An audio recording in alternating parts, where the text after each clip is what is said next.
Welcome to episode 144 of the Mug Podcast, a member of the Odd Pods Media Network. Listen in as we discuss the dark and sometimes weird true stories in American politics. I'm Tina Jaramillo. And I'm Hillary Doherty. Hillary.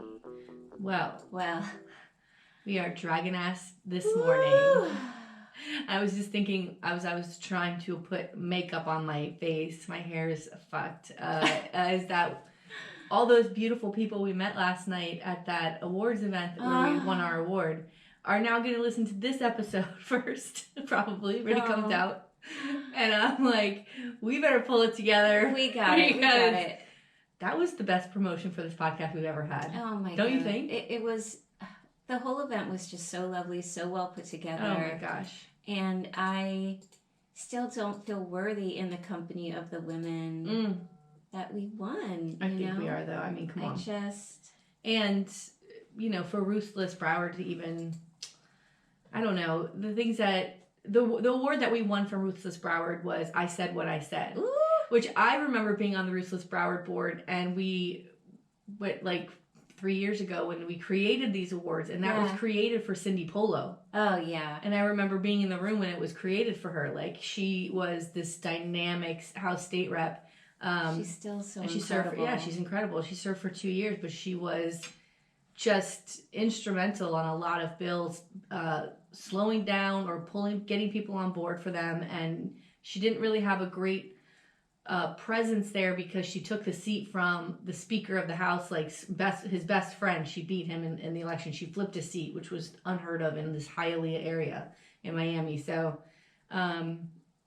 she didn't serve. She served for the 2 years, but they were powerful 2 years. And so the fact that we got an award that was originally created for Cindy Polo, that fucking blows me away. Oh, I love it. But man, it was such a great event. I'm so happy that we went to it. It was just so great. Oh. And leading into it, yesterday afternoon, Linda Thompson Gonzalez, who was running against my enemy Chip LaMarca, got the Sun Sentinel endorsement, which is our paper here. And right, but that article... the endorsement's fucking insane. I've never seen a person dragged in an article, and I felt seen. I felt for the first time, we all shit, we all say shit LaMarca, that's what we call him, right?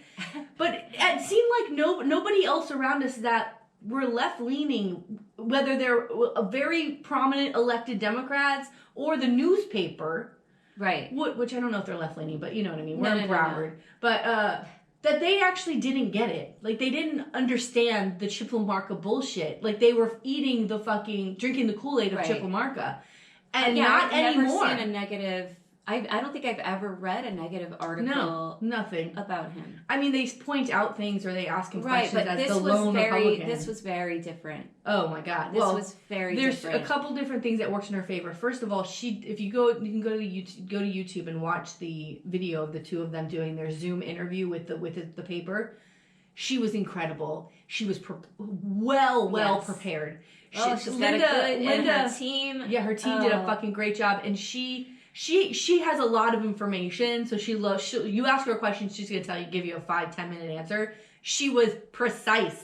She pulled it together in this interview in such a great way. And he fumbled. He was taking backs. He was backstepping on things he's voted for. He was backstepping on things that he stood next to DeSantis at that press conference. Yeah. He was backstepping on almost everything. And then he kept saying, I booked the party. I booked my party on this. I booked my party on that. And give me a break. Not only was Linda pushing back, but the fucking editors of the paper were like, no. The reporters were like, no, you don't. You don't do that.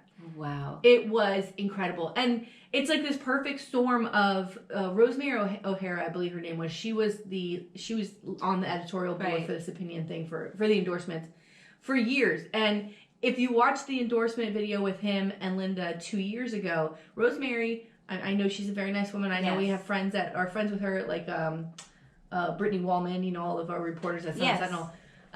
But she was very friendly with Chip, very friendly. And Chip has never not gotten an endorsement. Soft gloves. Yeah, and he's never not gotten endorsement from the Sun Sentinel. And I think it's because of that friendship. He's upset. Oh my God. Yesterday I was laughing and I was so excited tweeting it and fucking putting it everywhere. And all I could think was, this is Friday and he's going to be crying himself to sleep all weekend. I was like, bye. Oh my God. So I think it was Rosemary being gone. And then also, like, they're not handling these reporters with kid gloves anymore, like you're saying. Yeah. This was one of the worst, most vicious sessions ever in Tallahassee, and he voted alongside all of it, and that's what they put in that paper. Right. They put every single vote. And then he wants to pretend. Yeah. He wants to pretend this week that he cares about women with a donation to a rape crisis center when he votes against women's rights. Can you believe that? The irony. Can you believe the irony. it? Like, I don't even know if he can see. No. Like, does he really think he's helping women? Right. It's so... Like, giving them, here's a $2,000, I don't know how much check is. Like, here's this $2,000 check for your rape crisis center that I have, with my power, given you more people that you're going to have to take care of. Because I don't vote to protect women and girls. And the venue is fucking hilarious to me. It's at the Broward County Commission, where Chip used to walk around with his little midget hands. And... so his buddies are all still there. His good friend Michael Udine is the fucking mayor of Broward County right now because that, like, rotates or some shit. I don't fucking know. Yeah. So they're allowing him this venue. Shame on all of you. Right. Shame on you. You don't see how fucked up that is? Because that's got to get put on an agenda, and they have to approve the agenda. Am I right on that? Yes.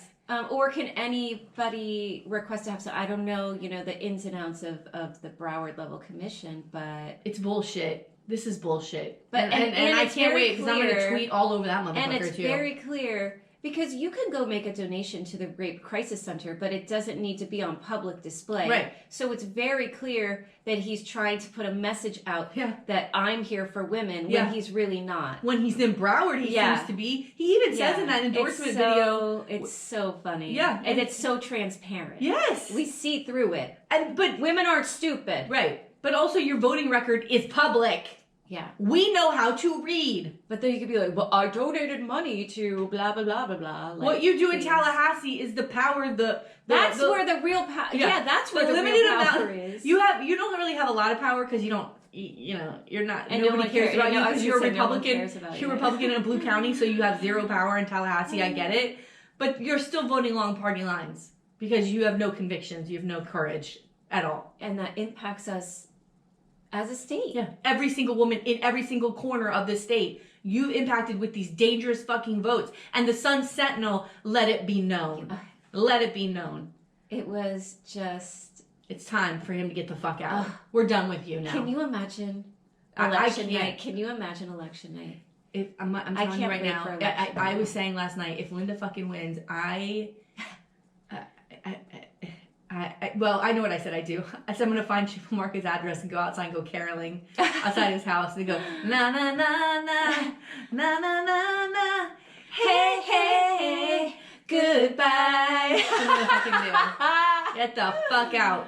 And you know what? Bye. Listen, there's no reason to be kind. If this was somebody who was like, oh, he's a good opponent, he's doing his best. No, he is dangerous. And he tries to act like he's not. Yeah, he's arrogant. He tries to act like he's not. Yeah. And you are insulting us by coming to this courthouse, the commission, and giving this check. It's an insult. But you think people are too dumb to fucking see it. Fuck you. Yeah. One last thing. A part of that video, he said, well, I support the LGBTQ community in Broward. And I was like... oh, only in Broward County. Only in Broward? And maybe when he's here, he'll walk in pride. I don't know if they'll let him do that anymore. But not in Tallahassee, you don't. But remember the whole, like, little vote scam that he tried to pull with Don't Say Gay? Yeah. Well, that's what he says in this interview, which was very interesting. He's like, I voted against, I think it was HB 5, I think. It was the Don't Say Gay bill. I voted against on the floor, and Linda goes, and she interrupted him. Oh. And she goes, but you voted for it in the committee. Yeah. When you could have said no in the committee, but you gave it the push to put it on the floor. Yeah. And you knew it was going to pass. You knew it was going to pass and your vote didn't matter. That's right. So then you could vote against the whole bill. Yeah. With everybody. Do a show. And do your show. And then when she said that, he goes, oh, are we allowed to interrupt people talking? And I was like, oh. Because you have nothing else to say? You fucking motherfucker. That just gave me a jolt. Honey. That gave me a jolt. This whole thing gave me a jolt. Now I have hope. You gave me... thank you, Sunset. You gave me a glimmer of hope, and I want that Steve Bosquet or whatever his name is. I want him on the podcast. I fucking love that guy. I fucking love this guy. We asked him last year in person. Yeah. At the abortion rally. Oh, yeah. No. He was Yeah. He gave us his card. I don't know what I did with it. Okay, but that's right. We I would love to know We're doing this process, again. We're going to reach out. All right. Well, we got to get started because you've got things to do. I got things to do. I've got to go back to sleep because, I'm going to take a nap. Today's such a busy day. We went to karaoke after this thing, and It was so much fun. But Tina, I wanted all my songs I wanted to sing for Tina, and so my first choice was Mr. Jones, Counting Crows, Mr. Jones, which I did. I'm like, I'm gonna do this for Tina. We walk up together. She puts her song in first. I say to the guy, who by the way knows us now, he already had my name in, and he goes, I see him typing Mr. Jones. I go, what's this? And he goes, that's what Tina just put in. I go, what? Like our brains are way in sync. So then I did Puddle of Mud. She Hates Me. That was a good one. So good. And then I did. Oh, then you picked 2 songs for me too. And they were very sexual. They were so good. And I Touch Myself by the Vinyls, and then 9 Inch Nails, Closer to God. Was it just Closer? Closer. Yeah. And we had so many different people there, and Claire, our friend Claire, was there. Yeah. And Claire, I believe she said this now, but you correct me if I'm wrong, Claire, if you're listening, or get back to us. But I think she might have said that you were like the mayor of Manor Lane with your amazing karaoke presence. I was quite. I was all over the place. I was talking to everybody. You are a showstopper. Thank you. Well, listen. It's so fun.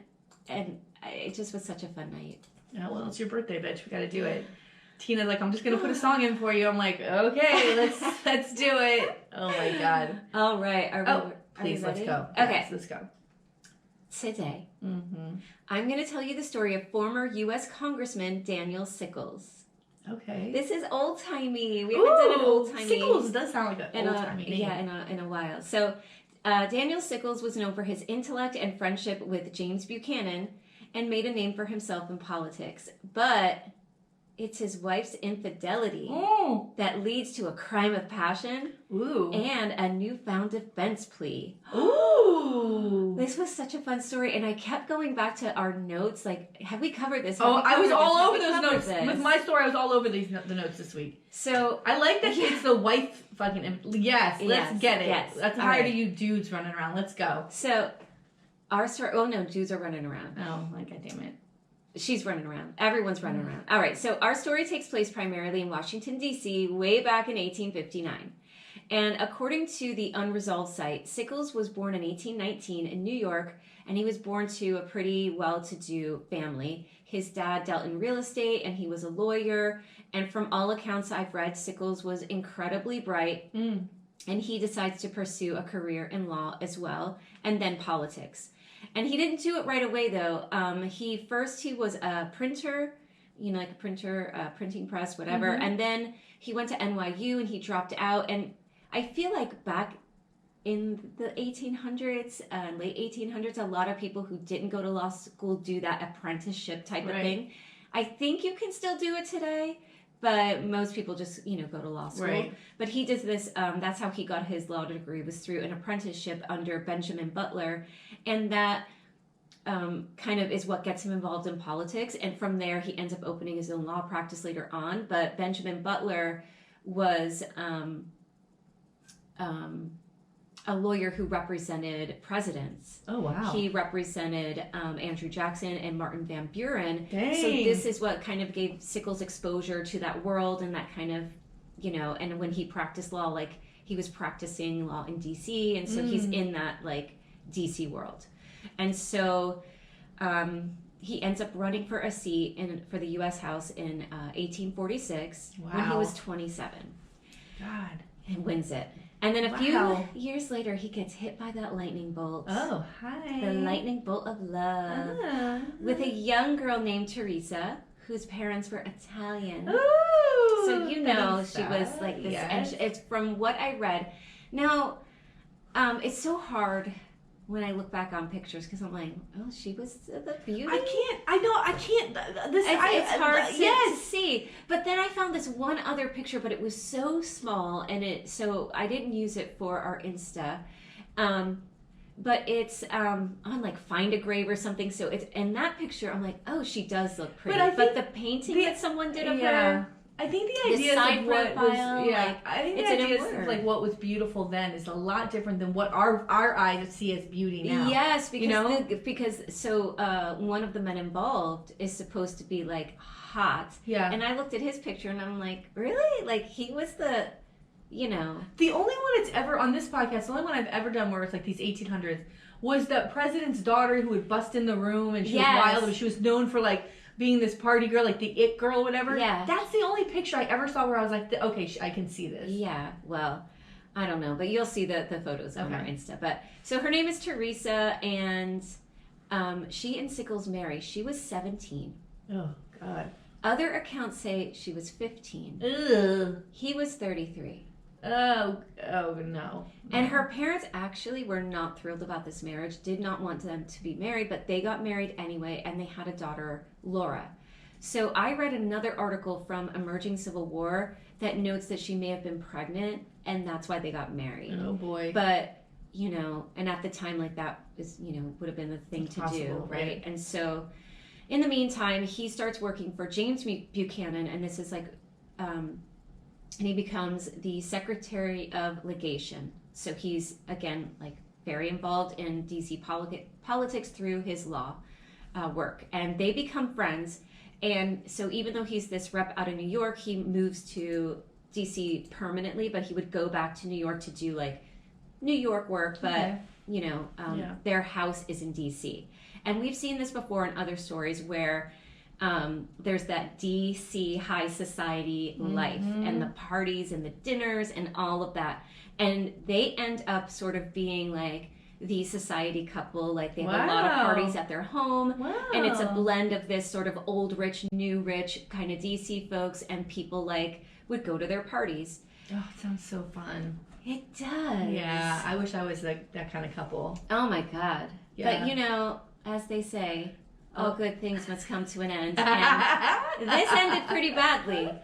So let's get into the major incident. Okay. So, love makes the world go round. But it also causes emotions to run rampant, right? Oh, God. And now sweet Teresa, she found herself attracted to one Barton Key. What in the bucket are these names? Now the last name should be familiar. He is the son of Francis Scott Key, who wrote the Star Spangled Banner. Yes. And he was also involved in DC politics because he served as U.S. attorney. Oh, wow. Yeah. So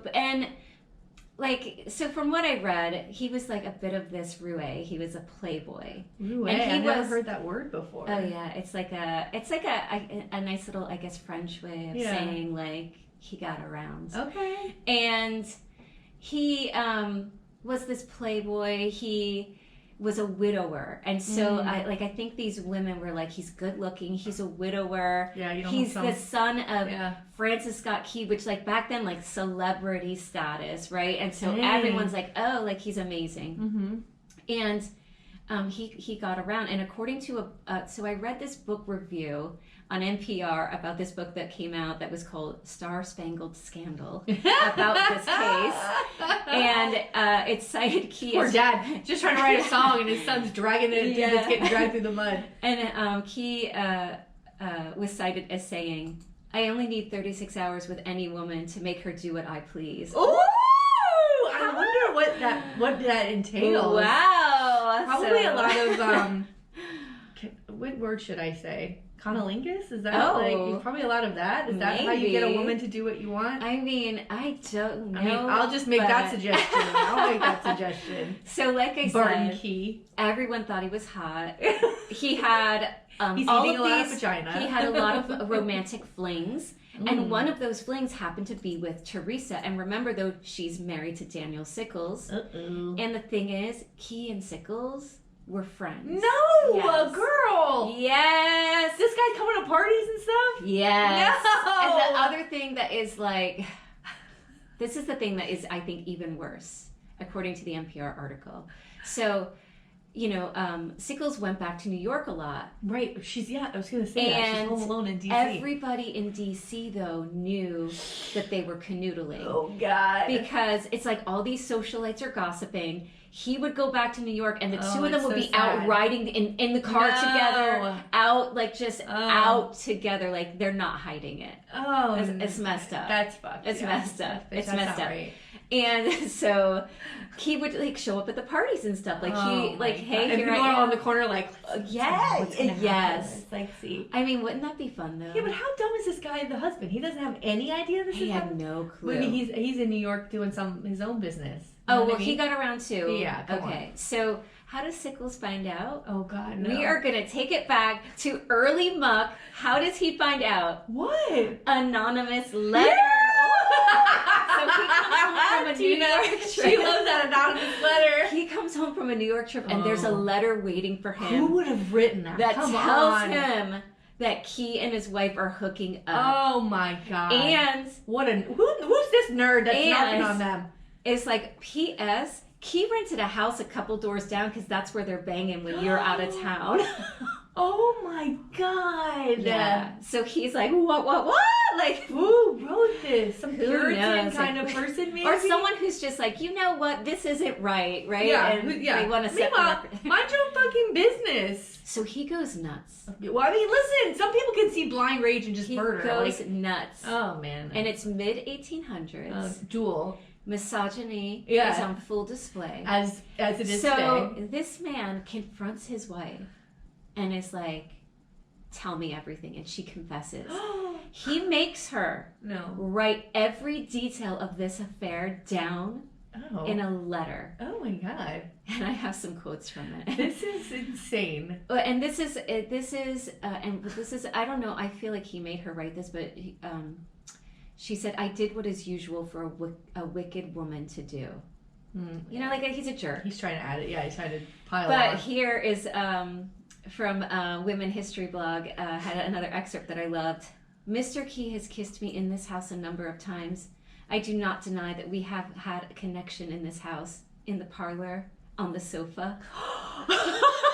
She's like, but the best part is he makes her sign the letter, and then he gets witnesses to sign it to make it an official document because he's a lawyer, right? Well, oh, so he wants to use it. So he's a jerk. But that's not all Sickles does. So she, in this letter, like, confesses that the way that they would hook up is that even when Sickles was home, is Key would stand sort of across the street, and he would wave this white handkerchief, and that was the sign, like, God. come out, like, let's go. And so... What a geek. Yeah. So... Can you imagine just seeing some guy doing this in the street? So she tells Sickles that. So Sickles is like, I'm going to wait. I love this story so much. So he waits. Oh my God, dude. And he sees... Oh my God. He's at home. You idiot. He sees Keys across the street trying to signal and get Teresa's attention with the handkerchief. Oh my God. Sickles rushes out and allegedly says, Key, you scoundrel. You have dishonored my home. You must die. Whoa. Chases him down the street, middle of the day. He shoots him. Shoots him dead, like right near the White House. Yeah. Shoots him, like just boom, boom, boom. Key was unarmed, and he allegedly responded with, don't shoot. Like screaming, don't shoot, please. No, this is crazy. Yes, so he's dead. So now he's charged with first-degree murder, and everybody knows that Sickles did it, right? Oh my God. He confesses to it. Come on, there's no... Oh, but he's got this letter. Is that letter going to get him out of jail? Well, so this is what happens. So he turns himself in, and according to the Women History blog, he said, of course I killed him. Mm-hmm. He deserved it. Yeah. Many politicians at the time supported him while he was awaiting trial, and his buddy, James Buchanan, then president, even sent him a letter of support. Whoa! Yeah. And like, I'm here for you, man. Dude, you know what? Whoever wrote that anonymous letter set this in motion. Yeah. They're responsible for this death, yes. Stay out of it. So he earns all of this sympathy because he was viewed as like the cuckolded man. And like, God, dude. Back then, like you're dishonored and it's like this shame and all of that. Dude. Even the press was on his side. Oh my gosh, come on. So an article by Sarah Adler from this website called Nursing Cleo, it notes that one journalist, Sarah Adler wrote the article, but a journalist wrote at the time, What calamity, what misery, what ruin and death has not her frivolity and crime brought upon her innocent husband, her guilty paramour, and her wretched self? Wow. Don't Wow. I love like how they used to write? Yeah, but that's outrageous. But it's outrageous. Like, it's all of her fault, basically. Yeah, give me a break. And because it's misogyny, because we like live in the world of the patriarchy, she's viewed as the villain in all of this. Like, everything falls on her back. And Adler cites another newspaper's description of Teresa in the court of public opinion. Quote, her face has figured in police gazettes and lying pictorials along with the lowest malefactors. Her name has been a hissing and a scorn, and if she really have any womanly sensibility, her punishment must already have been worse than death. Wow. Wow. And this is the interesting part of the story, though. His lawyers use an insanity defense, which was relatively new. It was just being used in England like back in 1843. Mm-hmm. The person in the England case, though, was like legitimately like mentally ill and clearly mentally ill. But the lawyers claimed that at the time of the shooting, Sickles was insane. Like you said, you had that rage. Mm-hmm. And they kept using the phrase, quote, uncontrollable frenzy. And that it was a crime of passion and that he shouldn't be held accountable for his acts in that moment. And as for his lawyers, he had like the dream team of attorneys. He had 8 attorneys. Wow. And he's a DC attorney, and these are all the best attorneys of DC, and they're all there for him. This trial was like the OJ, jury team. Wow. And everybody at the time was like so into this trial. You know, of like course. It was like the trial of their time. And it's like sex involved. It's like it has everything. It has everything. So one of the lawyers was a constitutional expert with like great speaking skills. Another was known for his ability to like really tug at the heartstrings of a jury. And so the way that he would present information, like jurors would cry. So like, he was like really good at that. It's like the 7 Dwarfs. So the prosecution... Everybody has a good skill. Yes, skill. They have their good skill. Yeah. So the prosecution's team like didn't have the same level. They didn't have the same caliber of people. And so the trial lasts 20 days. And after only 70 minutes of deliberation, jury returned a verdict of not guilty. Oh my God. I mean, that was set up so beautifully, though. I don't even think he needed that many lawyers, to be honest with you. I mean, so the press was helping him every day. Oh, everything was. So Sickles was like actually celebrated as a hero. Wow. For saving women from men like Key and from Key. Yeah, because if you think about it, I mean, I don't know how many women were on the side, but the men were like, we don't want this guy around. That's right. He might come after our wives. That's right. So he did face some backlash, though, because he then publicly forgives his wife. Well, and everyone is because everybody's probably shunning her, right? Well, everyone is like, how can you forgive her? Like, she sucks. And then he said, his quote regarding that from Women History Blog, I am not aware of any statute or code of morals which makes it infamous to forgive a woman. I can now see in the almost universal denunciation with which she is followed to my threshold the misery and peril from which I have rescued the mother of my daughter. I shall strive to prove to all that an erring wife and mother may be forgiven and redeemed. Oh, thank you, sir. Thank you, Sickles. Thank you so much. And she's probably like, God damn it. Meanwhile, you're the one who, you rescued her from a situation that... Yes, did she put herself in it? Yes, but you made it worse. You made it worse. You created now everybody the knows. Spectacle of it all. And he tried to keep that letter out of the court because like she wrote all the details, but like it got details of it got in, and like it was just added to the story. Oh my God. And the trial, the other part of this aftermath is this trial set the precedent for murder trials and the use of the temporary insanity defense, and it was the first time in U.S. history that it was ever led to a successful not guilty verdict in a murder case. Wow. It's wild. Amazing. It's crazy, right? Yeah. Other fun facts, I just have a couple. The other thing that was interesting is that this story occurred at the time of the telegraph, like where they're like, and that's how it got like sort of spread over the U.S. because they were able to like transmit the news quickly. Wow. And then the other like little fun note I found about the telegraph is that people would use it as like an old timey dating app, like you want that funny? Yes, but you'd have to know that Morse code, honey. Yeah, right? Is that Morse code? yeah. But well, like I was That's like, yes. What's Morse code for that? Yeah. So another thing I found interesting is that Sickles was having a ton of affairs on his own. I mean, and he never the hypocrisy. he never faced the backlash. And he often went to brothels. And dude. And there was one, I believe there was one sex worker there that he was close to, and I think like even like contributed to his campaign. Oh and, my gosh. You know, but he doesn't face anything about that, and she gets trashed for like this one affair that she has. You know, it's just it's not right. No. Well, and double standards. Here's another sort of. Like ending, so they remained married. She ended up like dying of tuberculosis, which like I feel like everybody died of tuberculosis back then. And he went on to the Civil War. He fought for the Union. Wow.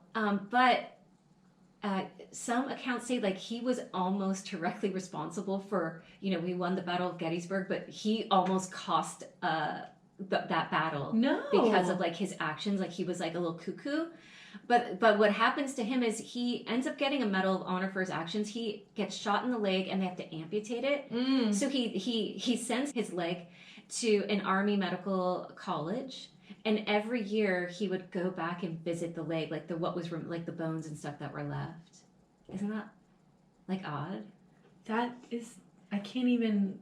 Like he would just go every year on the day that it happened, like in July. What the fuck? Go and visit his bones. I can't even begin to analyze why somebody would do something like that. I like that. I saw that as like a side thing, and I was like, wait, what is this? That's the whole story. I don't even know what the story is anymore. I don't even know about any affair. I know he's visiting his leg. He's visiting his leg. That's one sentence that I'm just beyond anything. It's blowing my mind. Why would you do that? I don't know.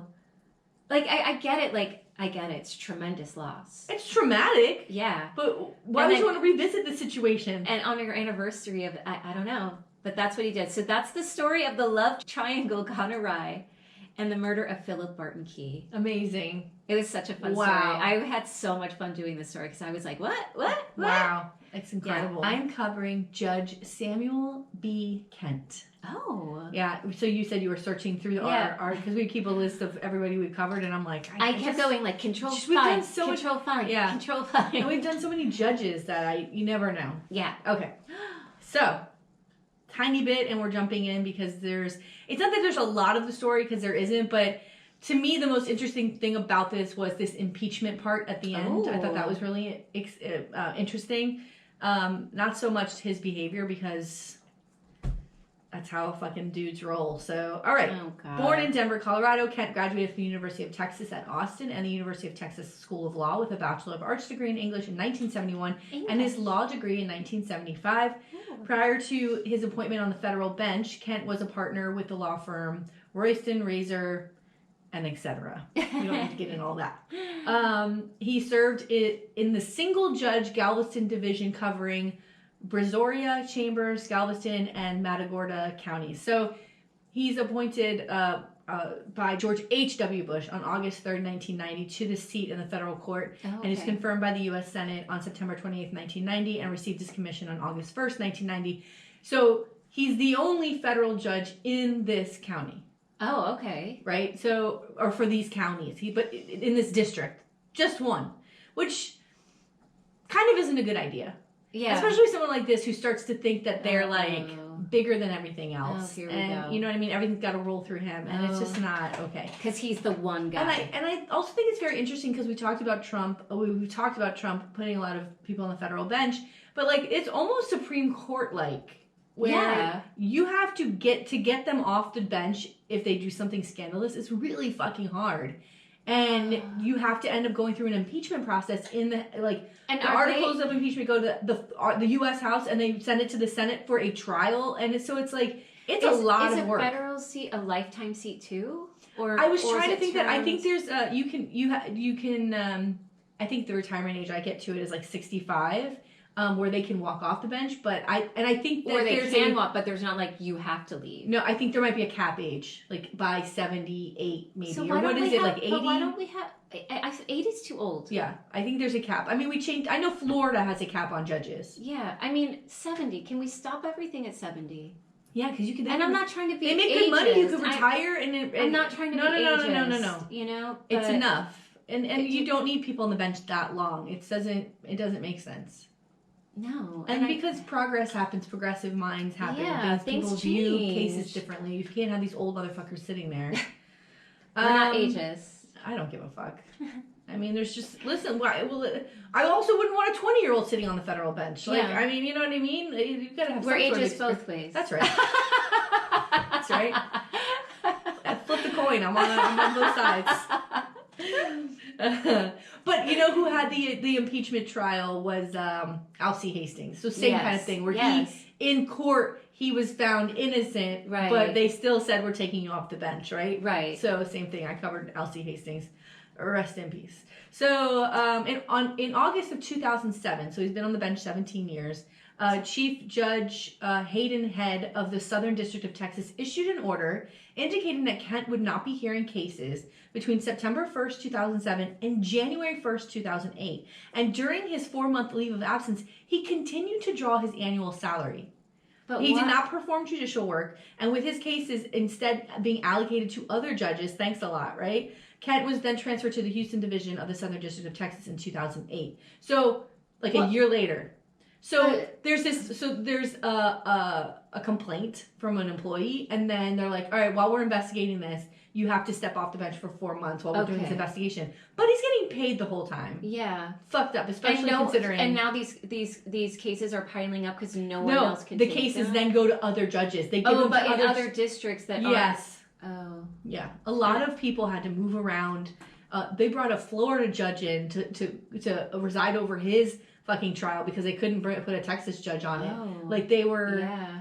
Okay, so here's the charges. And trigger warning, there's sexual, harassment and things like that. Unwanted touching.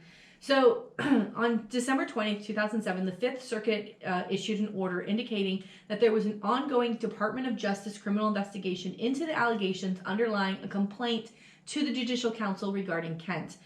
So all of this, it's just the time where things get stretched out in this case, like how long it takes to investigate, and when they finally charge him with things, it's almost a year, you know? On August 28th, 2008, Kent was finally indicted in federal court on 3 counts of abusive sexual conduct and attempted aggravated sexual abuse stemming from the same alleged conduct that was the basis of that 2007 misconduct complaint. And this is someone that worked with him? Yes, it was someone who worked very closely with him, and she makes this allegation, they do the investigation, he lies to the grand jury in that case, okay? And then they keep investigating, a second person comes forward, and then they finally have enough to indict him. I'm so sick of this finally. Yeah. You know what I mean? Yeah. It takes too long. And again, this is just what we talked about last week. Why does this take so long? Yeah, and those statistics have still been sticking in my head. And it's the 3% and the 0.8%. 5% and 2.8%. And it's just I don't get it. And here you have another example where it's not enough. The one person is not enough, that it takes a second person coming out to continue to push things forward. And I understand the he said she, I get it. But at the same time, how many times do we have to see this? And his lawyer was such a piece of shit. The things his lawyer said were so fucked up. About the victim blaming, gaslighting, so fucked. I mean, I know it's 2007, but Jesus. But which again, why would anyone want to come forward and go through that?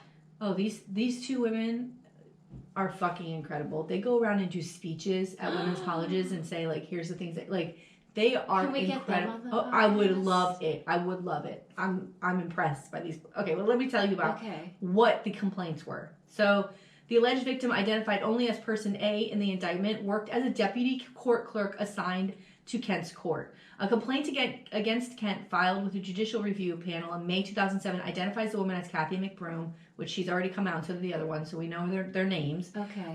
During an alleged incident in March 2007, Kent, quote, attempted to cause person A to engage in contact between person A's mouth and the defendant Kent's penis by forcing person A's mouth and defendant Kent's penis by forcing person A's head toward defendant Kent's groin area. Oh. So he was doing this.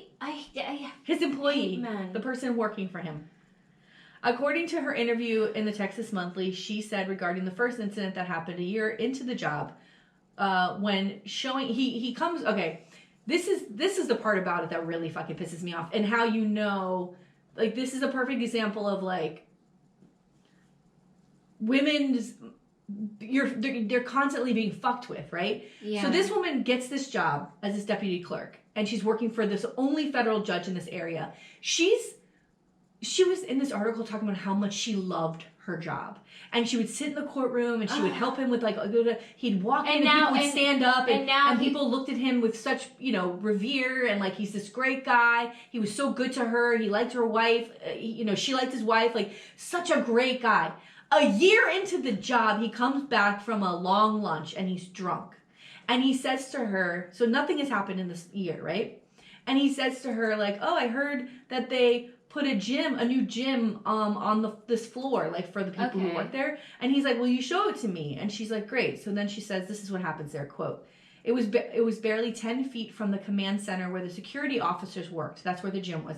And she quickly led the way in. Suddenly, before she could utter a cry, the judge grabbed her, holding her head with one hand and lifting her up to crush her mouth against his. With his other hand, he yanked up her blouse and bra, then tried to force his way into her skirt, tearing at her pantyhose. My God. Somehow, Kathy broke away and backed across the room, so panicked she could hardly speak. Oh my This is a man she revered and respected, attacking her. She said, Judge, what are you doing? Like, still giving him that respect of saying judge, right? That gave me goosebumps. She finally gasped, but he kept coming, grabbing at her again, forcing her tongue down her, his tongue down her throat. Leave her alone. His breath smelling of cigars and alcohol. Kathy said some occurred within earshots of security guards, like when these things would happen, but she believed no one would help because of Kent's power in the courthouse. Like, people could hear these things happening in the rooms when she's like saying no, no, no, whatever, and nobody did anything. She said, quote, I even said, Judge, the guards are right outside. I know they can hear us. She recalled about one incident. And he said, quote, I don't care who hears us. He wasn't afraid. She said he wasn't afraid of that at all, and that made me more frightened. I guess he thought he was more powerful enough that no one would come to help me, and he was right, end quote. Oh, my God. Additionally, the court documents allege that Kent, quote, did knowingly engage in sexual contact with another person without that other person's permission by inappropriately touching the alleged victim, quote, with an intent to abuse, humiliate, harass, and degrade her during the March 2007 incident and another one in August 2003. So that this other person. But that person's name is Donna Wilkerson, and she worked as his personal secretary for 7 years. And so I want to say this too. The Kathy McBroom, who's working for him a year into this thing happens in the gym. That was on a Friday. She comes to work on Monday, and he's like, I need to talk to you. So she goes into his office, and he's like, listen, I don't know how you feel about Friday, but I'm so sorry. It'll never happen again. Yeah, I can't help it. You're so beautiful. And he apologizes, and she's like, all right, like, he's a nice, I know this guy. Like, this is fucked. And then a few months would go by, and then he would do it again. And then he would apologize. And then, like, 6 more months would go by, and he'd be a perfect gentleman. Then it would happen again. So she's working from all these years. It's not, you know what I mean? No. She was, it's like fucking with her. So I had, and I don't know if I told this story. I feel like I've told so many horrific stories on this podcast, but I was working, it was my first teaching job, and the person who was like the CEO or whatever of this place, like the head guy, there was like an event, and he was drunk at that event and very touchy, and then he called my phone, and the things that he said on that phone, it was so explicit, and it was so like a message or to you. He called, and then like I hung up the phone and then left the message. Oh my God. And the next day the school secretary called me to apologize for him and that, you know, he just likes to drink at these events and da da da da da da da. And then I think I have told like later that this was the same person who, like, you know, in the hallway had said, and there was nobody around, that he was going to put me over his knee and spank me. Oh my God. Who, you know, and it was just thing after thing. And it just, you know, and I eventually left. But at the time, you know, this is where I was working. You're just trying to teach. But I'm trying to, like, I couldn't just, like, leave the job. No. You can't just leave in the middle of the year and you get another job. Like, you know, so there was all these things that, oh my God. And I think I said this too, like, that he told me that, I would make a nice ornament that because like they needed us to cover something in the front, and I was like, oh, I'll sit and answer the phones or whatever, like during my planning, and he was like, oh, you'd make a nice ornament, like it, you know, like just constant fucking bullshit all of the time at any event, always. How do you even have the fucking nerve to say shit like this to people? Well, when he said he was going to take me over his knee, that's what I mean. I mean, like, who are you? Who like, do you think you're talking to? Like, I was like, I just like walked into. You're like, a human fucking being. I walked into like the nearest classroom. Was like, I gotta go talk to so and so. It's like, so fucking because weird. You feel, and then like, who do I tell? Oh please. You know what I mean? Like, this is the head care. person. Yeah. I go to someone and then he says, "Oh, I didn't say that." Like, what evidence do I have that he even said that? Well, imagine if there's just a judge, and the only federal judge who walks around like thinking he's all that, right? So, the personal secretary, Donna Wilkerson, I'm so sorry that happened to you, by the way. I know it wasn't the only job that you were harassed on either, which it's so fucked up. So she said the first incident occurred on her 5th day on the job. So this was different for this other woman. When Kent pinned her. 5th day? Yeah. He pinned her against his office door and kissed her on the mouth. Ew! Similar incidents, many of them much worse, occurred once or twice a month over the ensuing 5+ years, Wilkerson said. It usually happened when Kent returned from long drunken lunches, when his language would turn vulgar and racist, and included inappropriate touching and groping outside and inside the clothes, and putting her hand on his crotch, she said. Wait. By the way, long drunken lunches, like, doesn't he have to serve in court? Like, how are you getting drunk every day? I don't know. He's such a fucking These pig. Jobs people have. Wilkerson told the committee that Kent often referred to himself as an all-powerful figure, calling himself the Emperor of Galveston. Oh God, please, let's name this the Emperor of Galveston. Yes. Okay. Done. He called himself the Lion King. Oh my, what? And the man wearing the horned hat. I don't know what that is, a Viking? Like some a sort of Viking. Both women quoted Kent as frequently saying, quote, "I am the government," end quote. I like that title. Yeah, that's good. All right, we'll call it "I am the government." So he was the first. What does this guy look like? Oh, honey, you know. Guess. Not attractive. No, I mean, but imagine what a only federal judge in this county. Slob. Yeah, he's a slob. Old, white. You know, no. Pudgy. Yeah, a little bloated. He's drinking out of his lunches away. Yeah. He's got that alcoholic bloat. I mean, yeah, he's got a reddish kind of face, you know? He was the first federal judge to be charged with federal sex crimes. Kent's attorney, this motherfucker, Dick DeGuerin. Dick is appropriate. He said, quote, "The first time he's talking about Kathy McBroom, the woman in the gym, that is scenario. The first time she ever complained was when she was about to be fired. Then she successfully avoided getting fired by making this outrageous claims that are not true. We will contest it and we will go to trial," end quote. Okay, so. But this is before the second victim had come out, right? Yeah. This is right after Kathy had enough fucking courage to do this.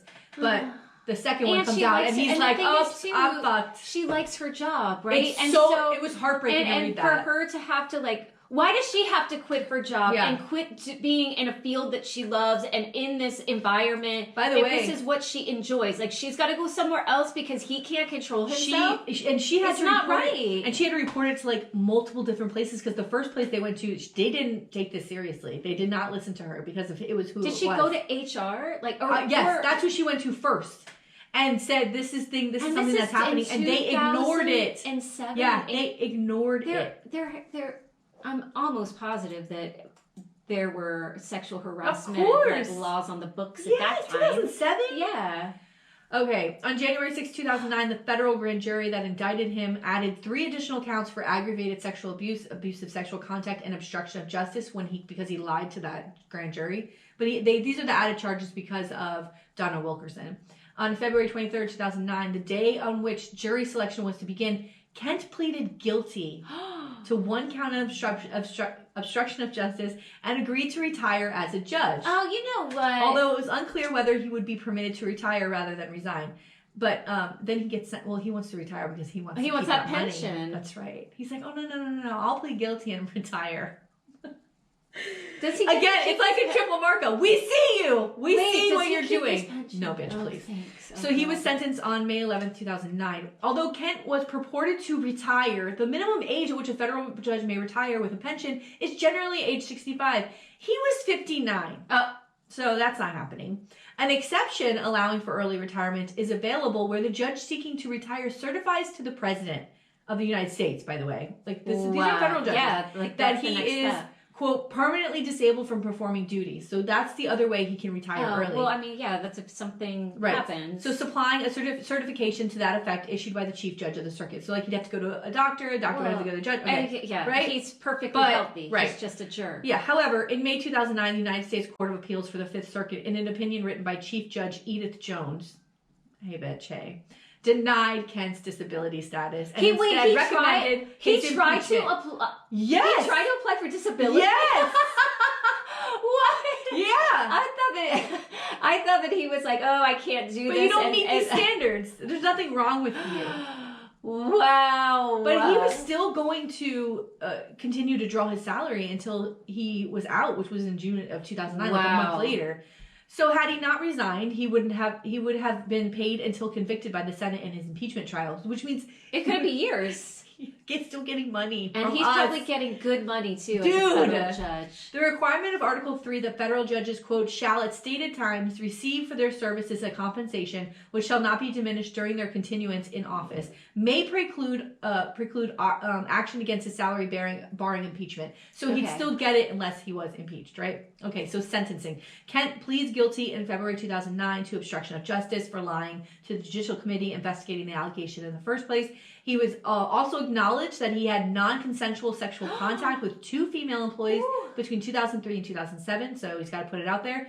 He was sentenced on May 11, 2009 to serve 33 months in federal prison on the charge of obstructing the justice in the investigation and the sexual I'm abuse. surprised he even got that much. The obstruction of justice charge carried a maximum punishment of 20 years. He only got 33 months for this. Oh, so it was like more for that obstruction than the assault. Yeah, of course. In pronouncing sentence... At least they tried to get something, though. You know what I mean? That's true.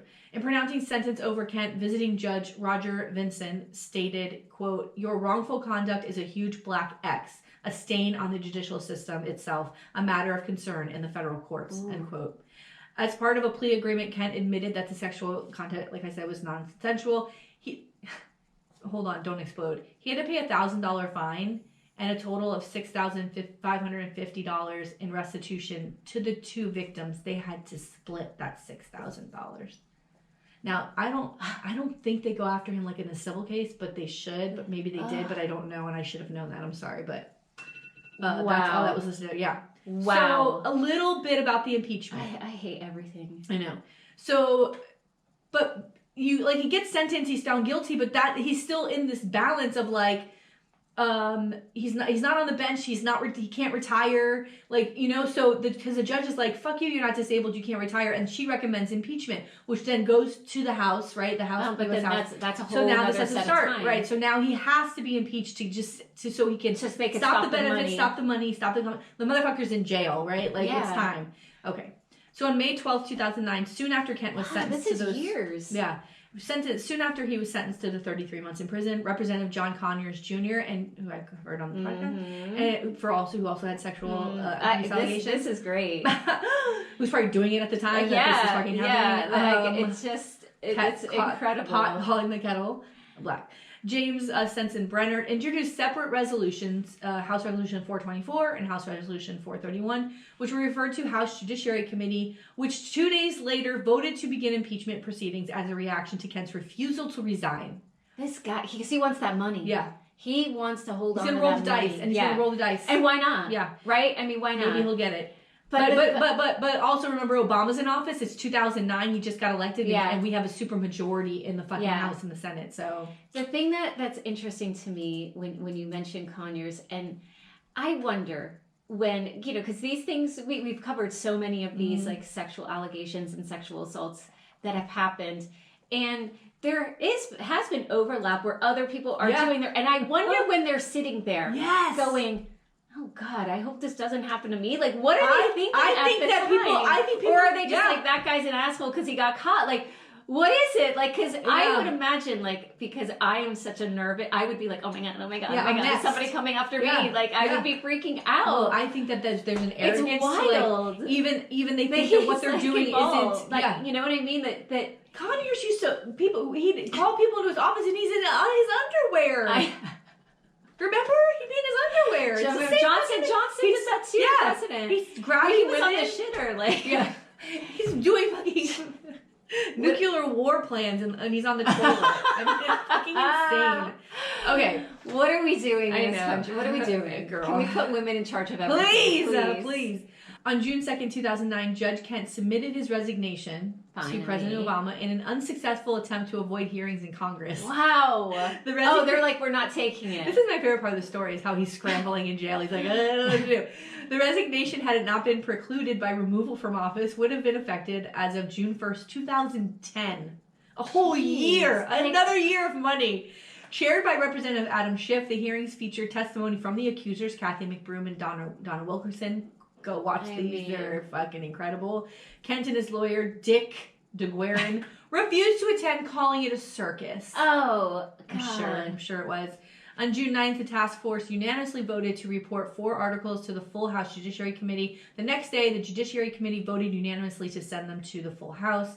So all 4 articles of impeachment were passed by the House of Representatives, 3 unanimously. Wow. And 1 having only a single member, Mel Watt, who was a Democrat, voting present. I don't know what his deal was with that. After the articles were approved, Representatives Adam Schiff, Zoe Lofgren, Hank Johnson, Bob Goodlatte, and Jim Sensenbrenner were appointed as managers to conduct the trial in the Senate, with Schiff and Goodlatte being designated as lead managers. The articles of impeachment were sent to the Senate, where the proceedings started on June 24th.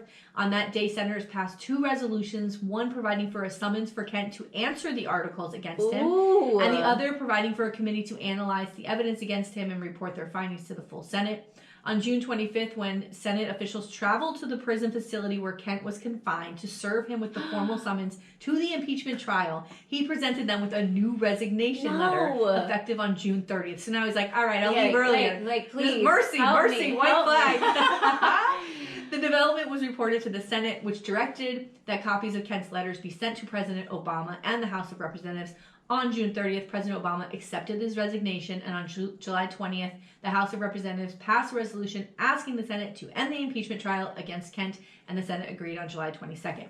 Great. Okay. So I just want to know about this pension. Yeah, he's out. That's it. He gets nothing. Oh, he doesn't even get partial pension. Because impeachment, you lose everything. Ooh. You lose everything. God, that sucks. Yeah. Well, maybe you should not try to force I'm glad, but it's like, wow. Get the fuck out. like your whole life, like... Bitch, please. Okay, so this is the last little bit. He's in prison, right? So on June 15th, 2009, Kent reported to the Federal Medical Center Devens in Devens, Massachusetts to begin his sentence. In November 2009, he was moved to a Florida state prison, Demily CI. I don't know. I've never heard of that. A faith-based education program where he taught GED classes. So wait, he goes to a medical center. So basically, he concocted, or maybe he did have some sort of illness, so he can't be in like jail. Oh, he's ill. So, but he's in, because that's it's low security. Please, you're in the medical center, like nothing's happening to you there, please. And then you're gonna get shipped off somewhere else where you're teaching classes. This is bullshit. So he didn't even have jail. Right. Once the inmates found out who he was placed in administrative segregation. His fellow, That's not fair either. No. Well, I get it. Like, oh, your life might be in danger, but again, like, you made the decisions that you did, and there are other people in jail who get the shit kicked out of them all of the time that don't get to be separated. Right. Like, why do you get to? Sucks. It's not right. It's like you still get privilege. Yeah. Well, listen, he is privileged. He's still fucking living the life, dude. His fellow ITAs, which are inmate teacher assistants, pled to the warden and other administrators to release him from confinement and return him to his teaching duties because he was a wealth of information and would find his classes full of inmates learning history. So, like, he's a well-respected teacher in prison. You gotta be kidding me. No, bro. I'm not. The warden spoke with the U.S. Marshals and informed them that he was a key part of the success of Demily CI and that these inmates had in obtaining their GEDs. Can they do a Zoom? They Zoom with him instead? And so then he was placed back in open population after that. And he was fine. Nothing happened to him. Maybe someone should push him up against the door and try to force their tongue down his throat. That would have been a good punishment. Man. In July 2011, Kent was released on furlough to attend his daughter's wedding. Oh, it's like after which he served Johnny Sack. Like in the Sopranos wedding. After that, when he tries to leave that wedding, it's so fucking sad. And he was crying, and then that's when I love when the mom falls over. But then when he's crying, and that's when what's his name is like, what? That's it. Look at this. That's it. The New York guy's like, oh, he's out. Yeah, he's like loses all respect for him. What is this, crying? Bill Leotardi. He's such a jerk. Isn't he like the biggest jerk in that whole show? He's the most frustrating character at the end of the show. Where I'm just like, please, can you stop your bullshit? Yeah. Stop. But his brother was, come on. His brother was killed. He loved that brother. Yeah. All right, back from the Sopranos stuff. Sorry. Back to this podcast. So he goes to his daughter's wedding, and after which he served out the remainder of his sentence confined to his home in West Texas. His sentence was completed on November 4th, 2011. And what about the wife? I'm sure she stayed by him. Yeah, I got pictures of her coming out of the courthouse with him where he's saying he's innocent. It's fucking wild. And then of course months later he's admitting to it. Like his lawyer must have advised him and said, "Listen, these are airtight cases." And they probably maybe there were security guards who finally were like, "Yes, I heard this." Yeah. So you're in trouble. What a jerk. I know. I mean... But it really pisses me off. Like, I'm happy that he got the jail time, but it really feels like he didn't get jail time. Like, he got the easiest sentence that somebody could get. Yeah. And 33 months, it seems like he didn't fulfill all of that. Like, he's there teaching GED classes, and I get, like, it's a facility, but I wonder what that facility is, and I wonder, like, what level of criminals are there. You know what I mean? Like, he's not... It doesn't feel like... he got the punishment that he should get. Right. And I just don't like that these people, and I understand it, but it's like the celebrities and whatnot who they still get this special treatment. And it's like, no, you commit a crime. Oh, well, you have to face that. And if that's what happens to you, then you shouldn't have been committing a crime. Right. Like, I don't think people should be harmed, but at the same time, like, why do other prisoners have to face violence and other things and you get off? Like, right. You know? I think it must have to do, I mean, it's more like what happens in the prison, they're held accountable for, right? So if this guy's got a threat against him and he gets shanked or something, they have then to, it's like, and then they're they need to prevent this. Right. Because everybody sues. So. Right. All right, well. Listen, I want to say also that, we had a really great Odd Pods meeting this week, and I want to, Yes. I don't know if y'all are aware, but we're on a podcast network. Yes. And it's called Odd Pods, and there are, I believe right now, 7 other podcasts that are on there with us that are all incredible, and you should really go and check them out. And go to their website. We have a blog post up there that's really funny, and shout out to them. We're going to meet Lauren and Russ, but at the end of the month, they're coming down here. They live in northern Florida. Yeah. And they're going to come down there for Lauren's birthday, and we get to meet her, which is very exciting. That'll be exciting. And Russ, of course. Yes, and I think I might be on Beard Al. Yeah. Tina's gonna take her son to see Weird Al. Yes. And so she's gonna report back to Lauren at Weird Al. I'm gonna report back. Yeah. So go check it out. Go follow all of those podcasts and check them out. Maybe there's something in there that you will enjoy. Yes. And that's it. Yeah. Thank you. Thank you. Bye. Bye.